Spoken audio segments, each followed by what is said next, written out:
Kita lanjut untuk presenter selanjutnya. Kita ada Bapak Roni Irawanto. Bapak Roni hadir? Ya, hadir, hadir Baik, Mbak. Bapak Roni akan mempresentasikan tentang monitoring of aquatic plants pond on water and environmental quality in Purwodadi Botanic Garden. Untuk Pak Roni, saya persilahkan. Ya, terima kasih atas waktunya, Mbak Kia. Izin share screen. Apakah sudah terlihat, Bapak Ibu sekalian? Ampun, Pak. Monggo. Oke. Assalamualaikum warahmatullahi wabarakatuh. Selamat siang. Saya perkenalkan, nama saya Roni Irawanto.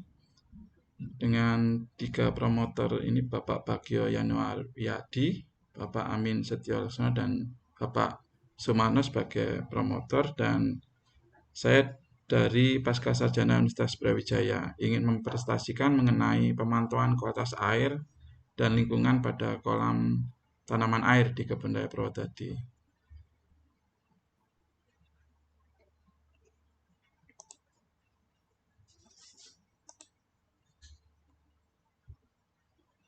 Setiap tanaman mengandung air yang berbeda dan tergantung pada habitat dan jenis tanamannya. Pada tanaman air memiliki peran dalam menyerap zat-zat yang terkandung di dalam air dan dapat meningkatkan kualitas air. Jadi tanaman air ini bisa menjadi lebih jernih pada air dan bisa bersih. Berdasarkan beberapa penelitian terdahulu diketahui bahwa penanaman air dapat menjadi agen fitoremediasi lingkungan atau pemulihan kualitas lingkungan. Di Kebun Raya Purwodadi atau kita menyingkatnya KRP adalah salah satu kebun yang berada di Indonesia yang terletak di Pasuruan, Jawa Timur, dan Kebun Raya Purwodadi ini memiliki keanekaragaman koleksi tanaman yang salah satunya yang kami angkat saat ini adalah tanaman air. Jadi penelitian ini bertujuan untuk mengetahui kualitas air dan lingkungan pada seluruh kolam di KRP, Kebun Raya Purwodadi. Metodologinya, penelitian ini dilakukan selama setahun pada bulan Februari 2021 sampai Januari 2022 kemarin di Kebun Raya Purwodadi Brin, Pasuruan, Jawa Timur. Penelitian ini melakukan pendekatan deskriptif kualitatif dan metode yang digunakan berupa pengamatan langsung atau observasi kualitas air dan lingkungan di 32 kolam pada Kebun Raya Purwodadi dan juga keberadaan tumbuhan air yang ada di sana.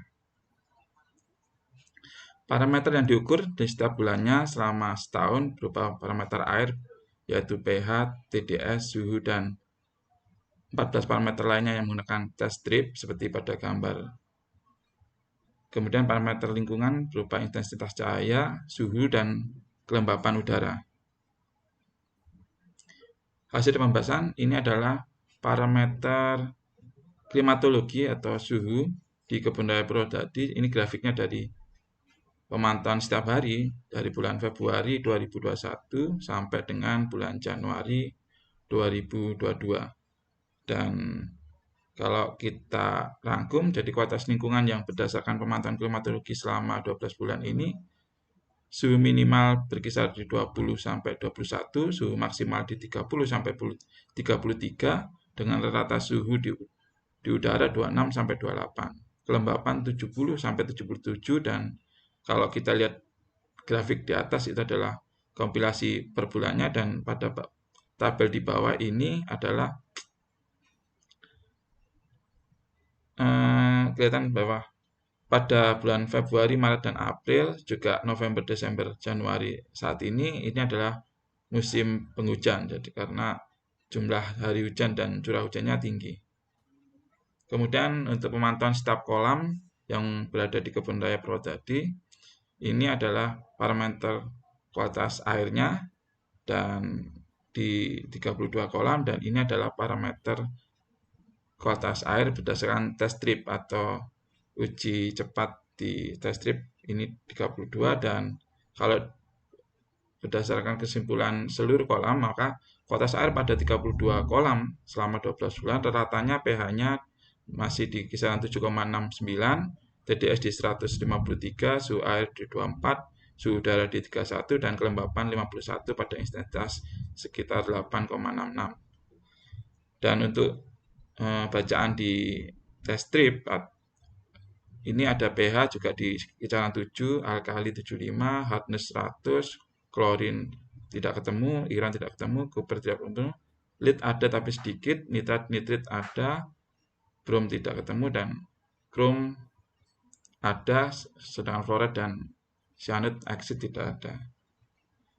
Jadi kalau tadi adalah pemantauan berdasarkan kualitas lingkungan, air dan udara, maka ini adalah pemantauan terhadap keberadaan di 32 kolam tersebut terhadap tumbuhan airnya. Jadi tanaman air yang ada di sana. Jadi dari 32 kolam tersebut ada 5 kolam yang memang tidak bisa dipantau kualitasnya karena kolamnya adalah kering, tidak ada airnya. 15 kolam ada airnya tetapi tidak ada tumbuhan airnya, dan 12 kolam yang dipantau juga terdapat tanaman airnya. Jadi ini adalah gambar. Yang biru itu adalah pemantauan kualitas air, dan yang kuning itu adalah yang tidak dipantau, kemudian yang hijau-hijau pada tumbuhan air itu adalah yang ada tanaman airnya di kolam-kolam. Jadi ada 12 kolam. Sebagai contoh gambarannya, ini adalah kolam-kolam, 12 kolam yang dipantau kualitas airnya, sekalian ada tanaman air di sana. Jadi kolam nomor 2, nomor 4, nomor 3, nomor 6, nomor 8, nomor 9, nomor 10, nomor 18, nomor 22, nomor 27, nomor 30, dan nomor 32 kolam. Ini 12 kolamnya. Dan kalau kita lihat pada 12 kolam yang terdapat tanaman air, rata-rata terdiri dari 1 sampai 5 jenis. Sehingga total yang teramati selama setahun ada 15 jenis tanaman, yaitu sebagai ditampilkan di tabel, ada Acanthus ilicifolis, ada Seraptopilum demersum, ada Cyperus rotundus, ada Echinodorus rhodicans, Elasia spinosa, Lemna minor, Nelumbo nucifera, Nympha rubra, Pistia statoides, Sagitta lancifolia, Salvinia molesta, Thalia geniculata, Typhonodorus lidrianum, Typha angustifolia, dan Victoria amazonica. Jadi kesimpulannya, keberadaan dari 32 kolam di Kebun Raya Purwodadi sebenarnya merupakan tampungan air dari saluran irigasi atau saluran drainase, dan berfungsi untuk menyiram tanaman air di musim kemarau. Dan 32 kolam tersebut, 5 tidak terpantau kualitasnya karena kering, 15 dipantau tetapi tidak ada tanaman airnya, dan 12 kolam yang ditemukan terdapat tanaman air. Dari 12 kolam yang ada, rata ada 1-5 jenis, dan semua total jenis yang ada di Kebun Raya Purwodadi adalah 15 jenis tanaman air. Dan seperti yang pada latar belakang disebutkan bahwa tanaman air ini dapat berperan sebagai fitoremediasi atau pemulihan kualitas lingkungan untuk meningkatkan kualitas air, maka kualitas air yang ada tanaman air pada kolam yang ada tanaman air lebih baik daripada atau lebih jernih daripada kolam yang tanpa tanaman air. Demikian presentasi dari saya. Terima kasih atas kesempatannya. Wassalamualaikum warahmatullahi wabarakatuh. Waalaikumsalam. Terima kasih Pak Roni Irawanto untuk presentasinya. Para peserta yang lain silahkan, apakah ada pertanyaan? Saya persilahkan.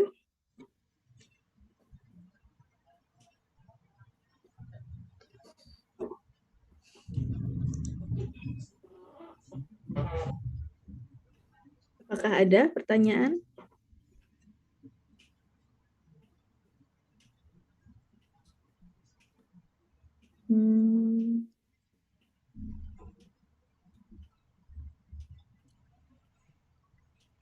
Waktunya masih ada 5 menit untuk bertanya.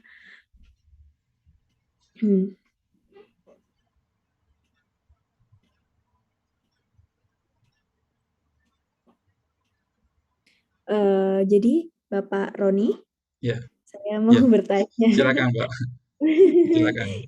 Jadi apakah memang ini ya Pak ya, tanaman air itu menentukan kualitas air ya, atau lingkungan itu dari segi mananya ya Pak ya? Atau gimana? Makasih, Mbak. Jadi sebenarnya tanaman air ini kan sebenarnya ada di perairan, dan Memang Hmm. kalau kita lihat, kita kadang kalau di sisi konservasi tanaman-tanaman ini tidak terlalu kita apa ya perhatikan karena tanaman itu ada di perairan. Tetapi kalau kita bandingkan antara kolam atau eh, tampungan air ya, karena ini fungsinya kolam sebagai tampungan air untuk penyiraman atau irigasi.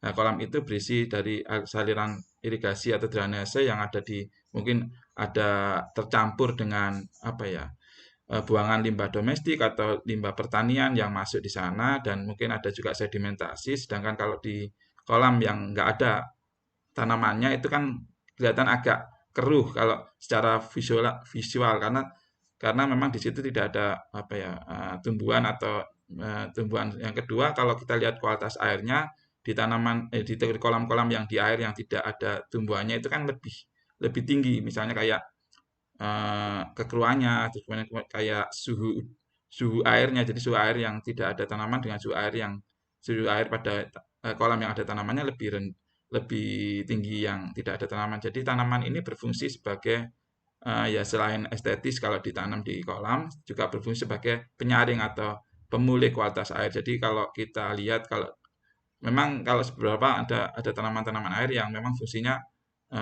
jadi menutupi saluran air. Tapi kalau ini kan ditanam di kolam, jadi fungsinya tetap air itu bisa dipakai, tetapi lebih jernih. Kalau kalau lihat berdasarkan pemantauan kualitas airnya selama selama kami lakukan itu lebih jernih dan lebih lebih bersih kalau kita bandingkan antara clearance apa penampaan dari misalnya sedimentasinya. Kalau kalau dilihat di total dispended solid yang berdasarkan alat ukur kan kelihatan antara yang lebih jernih sama yang agak keruh gitu.